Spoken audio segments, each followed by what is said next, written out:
stretch here. This is that. Oh, you hear that? That was crazy. Hi, my name is Scout Forsythe. I'm a professional ballerina with American Ballet Theater, and today I'm going to take you through every exercise I do in a day. I'm in California right now quarantining, and I'm not dancing my usual 7 hours a day and performing at night. So right now I gotta keep my body moving and I gotta keep exercising just to help my body and my mental health stay in like peak condition. I wake up usually around 6:30 a.m. It's a little early, but my eyes just open. So I wake up, kind of do my little like, oh, let's get out of bed movement, and then I roll my mat out, and that's when I get down and do my cat-cows and just kind of like some spinal flexion and like nice feel-good stretches. Oh, it's like a big juicy yawn.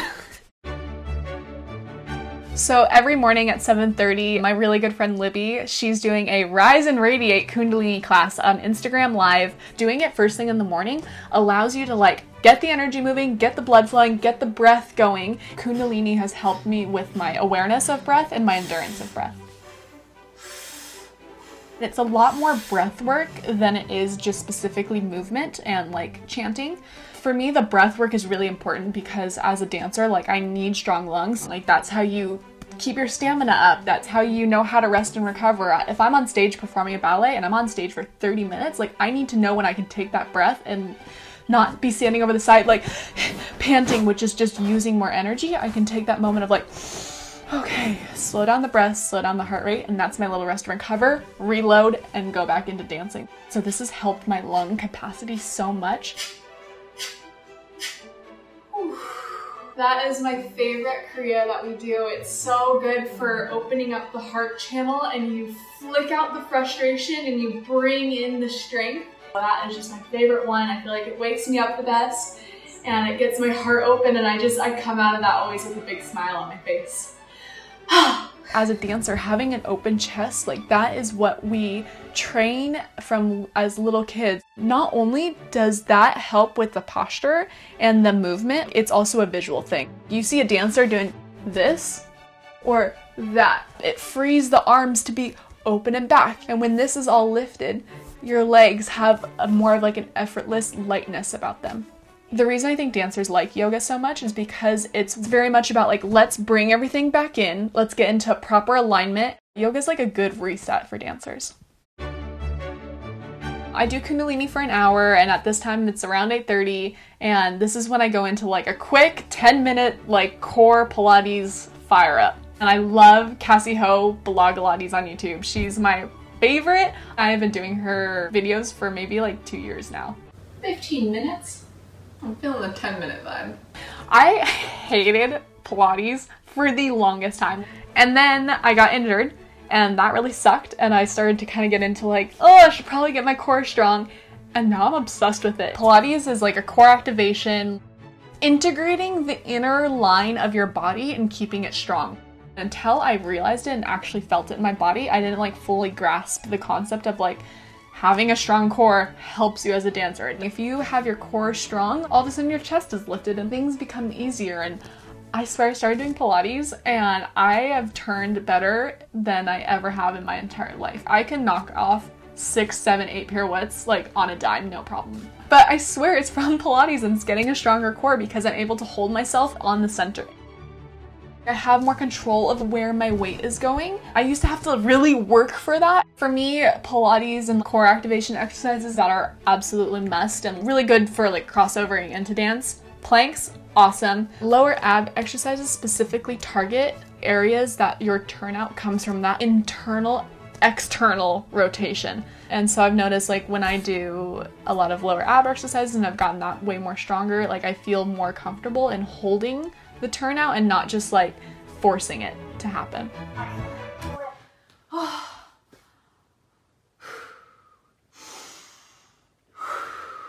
It's about like 8:40, 8:45-ish, and I usually get up, like take a little break, figure out like what's gonna happen throughout that day, and then I come back to my mat, and that's when I go into just like really basic dance-oriented stretch. I usually stretch for maybe 20-25-ish minutes. My stretching routine, it does vary depending on what I did the day before, but some of like the ones that I absolutely need to do are hip openers. You know, in California we're driving a lot and I'm sitting a lot, so I notice like my hip flexors start to get a little like more crunchy. Something as simple as just lunging and allowing that to release forward, getting down your hands when you're lunging is really good. Going into the cross-legged bending forward, I have really tight outer hips, which is pretty funny. Like I can barely sit crisscross. Yeah, that's about it. That's as far as I can go. Oh. And then also to any kind of like chest opener where it's just like something as simple as like going up to the wall. Take your arm, push it against it, and you're gonna just kind of step and work your way forward, and this opens up the chest, and this is so nice for just breathing and relaxing, and you can just move your head back and forth. And so working on those exercises and those stretches that are the ones you don't like to do, those are probably the ones you should be doing. So after I'm done stretching, I grab my foam roller ball, and this guy, because it's got the little divot, it's perfect for your spinal cord. And just opening up the back from tightness, from sitting. Being a dancer, even though I'm like professional, I've been doing this for a long time now, I still get sore. I wake up in the morning, I'm like, oh, these calves are tight. Like, so the foam roller just really helps with releasing that like tight muscle and like that soreness that you've got. I do some chest opener movements on it, and I'm just, as I'm rolling, and it just feel good. Like this is just like my nice little like morning massage. So next I switch over to a pretty household object, the tennis ball. I've tried so many foam rollers out there. I always end up going back to the tennis ball. It's the perfect amount of strength, but it's also soft, and it molds to your area, and it's the perfect size. So stretching and rolling takes about 20 to 30 minutes, and by this time like I'm ready to go to dance, and this is when I get in my car and head to the studio. Currently, I take class either 5 or 6 times a week. I'm really fortunate that even though we're quarantining, my local studio is allowing me to go in and take class in the small room by myself. When I get to the studio, I get my computer out. I get on Zoom with my coach Charla. She's really rad. Ballet class is very structured. So you start at bar. First thing you do at the ballet class is something as simple as just like bending and straightening the legs. That is it. And it sounds kind of silly. That translates into jumping later. And when we're coming down from a jump, what are you doing? You're landing on the bent leg, and then you straighten out of it to go into the next movement. Then you move it quicker, then you move it more, then you move it fast, and then you move it higher, and all that translates into like the last thing you do in ballet is like a big jump, and you're already ready because you know how to land. So during quarantine right now, I am kind of challenging myself to get my adagio higher. I can get my leg up there, but to like sustain it or to move it from a position to another position is not my strongest point. So I've been working on that. I've been working on arabesques and petit allegro because I have the space right now to do small jumps. It's been fun to kind of challenge myself in that way. So ballet class is usually an hour and a half. And then after I'm done dancing, this is when I go home, I take a little rest, eat food, and I'm a very active person, so when I get done dancing, if the weather's good, the wind's not on it, I'm going to the beach and I'm gonna go surf. I always had surfed like when I was younger. I grew up in Southern California, like right next to the beach, so surfed a little bit here and there. Kind of stopped during my teenage years, but my girlfriend and I kind of made a pact about 4 years ago. We're like, we're gonna learn how to surf. We're gonna really surf. Her and I have been going out, and now it's at the point where I'm like, yeah, I surf. I'm excited to go surfing. Yay! So since I started surfing, I've noticed just for me, like balancing has improved a lot. I feel more comfortable throwing myself one way and then going the other. I have a little bit more awareness of like going with the flow because I can't control what's happening next on the wave, and you just kind of have to go with it. For dancing, if you're like hitting a balance or doing a turn or even just like putting your leg up, you're not just putting it up there and staying. You're constantly moving. I'm not just standing up there, my body is constantly readjusting. There are these little quick twitch muscles, and it may look like I'm not doing anything, but there is something always firing on all cylinders to keep my body in that balance. And so when I'm surfing, you know, you're on a board that's on like a liquid surface, so it's really unstable, and surfing helps with those quick twitch muscles too, because you're constantly making sure you're standing on the board and you're going down the line. Surfing is so fun. There is no mirror anywhere out there, so for me, I'm never worried about like what I'm looking like. It's so much more of just like this feeling of flow and fun and like effortlessness. And I mean, it is a total body workout. I've noticed my arms are getting a little bit stronger, and you're not laying flat on the board, like you're lifted up a little bit, so my back has gotten stronger. Okay, so I just got done surfing and I'm gonna go home, rest up a little bit, and then I'm gonna go for a bike ride.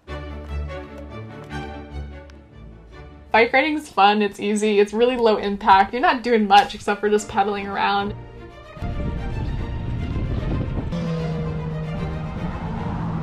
So my bike ride, I'm done by like whenever the sunset is, so I'm usually home by 7:50-ish. I'm exhausted by this point. I've been up since 6:30. I go home, do my normal nighttime routine, and then I pull out my yoga mat one more time.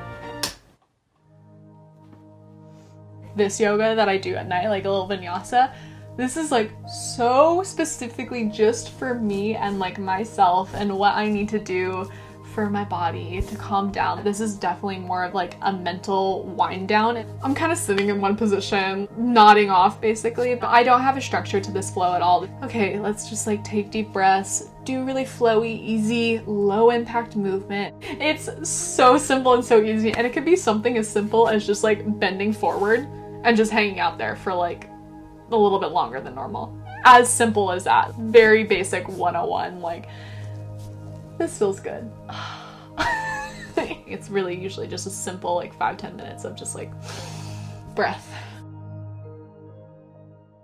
So I know this seems like a lot of stuff, and there's definitely somebody that's gonna look at me and be like, this chick's nuts, but remember, I dance in New York from 10 a.m. to 7 p.m. at night with an hour break. I absolutely take a rest day. It's absolutely necessary, especially as an athlete.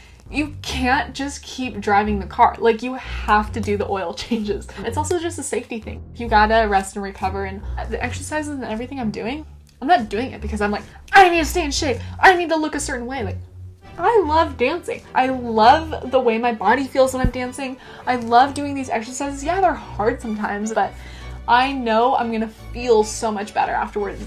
For me, this is very normal to keep my body in this movement. I've worked my whole life to get to this point, so like, of course I'm gonna sustain this. When I'm done, it's probably like 9 or 10 o'clock at night. I'm ready to go to sleep and wake up and do the whole thing the next day, and that's just because it's a gift for me to be able to do that. Like, I don't take my movement and everything I do for granted. And I hope you guys really enjoyed this video. It was really fun to talk about this because it's not something I talk about too much. But yeah, we'll see what happens next time.